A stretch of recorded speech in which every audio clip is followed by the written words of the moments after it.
बिस्मिल्लाहिर्रहमानिर्रहीम। अस्सलामुअलैकुम व्यूअर्स, कैसे हैं आप? उम्मीद है आप सब ठीक होंगे। कल रहमान मलिक ने एक वीडियो तैयार की थी। आज अगर आप लोग चाहते हैं कि वो एडिटिंग के बारे में आपको बताएं और इसके अलावा इंट्रो कैसे बनाया जाता है, तो अगर आप लोग चाहते हैं इस चीज़ को, तो आप कमेंट में, मैसेजेस में आप पूछ सकते हैं और वो आपको इंट्रोड्यूस करवा देगा और उसकी इंफॉर्मेशन आपको दे देगा। तो अभी आते हैं अपने टॉपिक की तरफ कि मेरा जो टॉपिक है वो इमाम अहमद बिन हम्बल के बारे में है।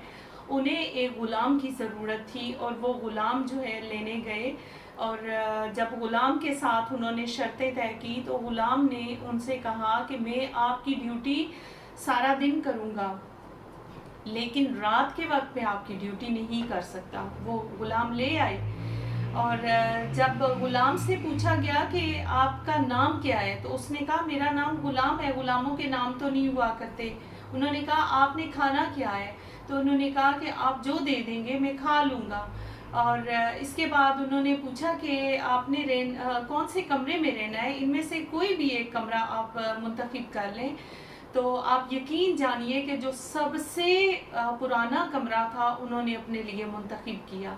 अब वो अल्लाह की इबादत करते, दिन को उनकी भरपूर ड्यूटी करते, और अहमद बिन हम्बल कहते हैं कि मैं जो काम कहता था वो फौरी तौर पे करते और ऐसा कमाल का काम करते कि मैं हैरान रह जाता। अल्लाह की शान देखें, वो अल्लाह के वली और अल्लाह के बरगज़ीदा बंदे के रात होती तो वो पांचों नमाजों के बाद तहज्जुद गुजारी में गुजारते, अल्लाह की इबादत करते, अल्लाह के यहाँ रोते, सजदा रेजी कितनी देर तक वो सजदे करते और तौबा इस्तग़फ़ार करते। अहमद बिन हम्बल कहते हैं कि एक रात मैं भी चूँकि इबादत किया करता था, तो मैंने कहा कि मैं इसकी आवाज़ सुनूं कि ये अल्लाह से क्या मांग रहा है। उन्होंने एक साइड पर होकर उनकी आवाज़ और उनका जो बात थी, अल्लाह से हम कलामी थी, वो सुनना शुरू हुए। तो वो तौबा इस्तग़फ़ार अस्तग़फ़ार अस्तग़फ़ार का विर्द किए जा रहे और वो ये सुनते रहे। तो अल्लाह से कह रहे हैं अल्लाह मुझे बख्श दे, अल्लाह मुझे माफ़ कर दे। तो मैं हैरान कि ये तो इतने नेक बंदे हैं। और इस कदर सुबह हुई, मैं अपने साथ मस्जिद में लेकर गया और मैंने उनसे कहा कि आप तो अल्लाह के इतने बरगज़ीदा बंदे हैं, खुदा ताला ने तो आपको माफ़ किया हुआ है, और आप जो है वो कहते हैं कि अब आप मेरी ड्यूटी करना छोड़ दें।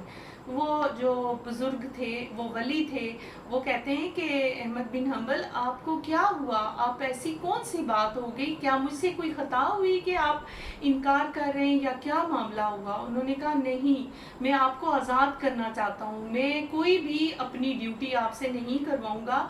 आप अल्लाह की इबादत करें और मेरे घर रहें, आप आज़ाद हैं और मैं अपना घर, आपको खाना पीना मिलेगा, आपको ज़िंदगी की तमाम ज़रूरतें मिलेंगी। वो इस कदर परेशान हुए कि ए अल्लाह, मैं जो राज तेरे और मेरे दरमियान था, मैं नहीं चाहता था कि ये राज फाश हो जाए, ये राज किसी तीसरे बंदे को पता चल जाए, ये राज इनको पता चल चुका है। और वो इस कदर परेशान हुए कि वो खड़े खड़े गिर गए, सजदे में चले गए और वहीं पे उनकी जान निकल गई। तो कहने का मतलब यह है, जो अल्लाह के वली होते हैं उनका रिश्ता अल्लाह से इस कदर मजबूत होता है कि वो नहीं चाहते कि किसी और को इस चीज़ का इल्म हो। हमारे यहाँ अब देखा जाता है तो लोगों की क्या बात है कि वो चाहते हैं कि हमारा नाम हो, हम लोग हमें देखें कि हम नमाज पढ़ रहे हैं, हम इबादत कर रहे हैं, हम कुरान पढ़ रहे हैं। ये तो दुनियावी दिखावे की बात हो गई। तो जो अल्लाह के बुजुर्गान थे, उन्होंने जो भी काम किया वो अल्लाह की रज़ा की खातिर किया और अल्लाह की खुशनुदी की खातिर किया। अल्लाह हम सबको नेकी की तौफीक अता फरमाए और नेक हस्तियों को जन्नतुल फिरदौस में आला मकाम अता फरमाए। आमीन सुम आमीन या रब्बुल आलमीन। मेरा चैनल सब्सक्राइब करें, शेयर करें, लाइक करें और बेल आइकन को प्रेस करें। अल्लाह हाफिज़।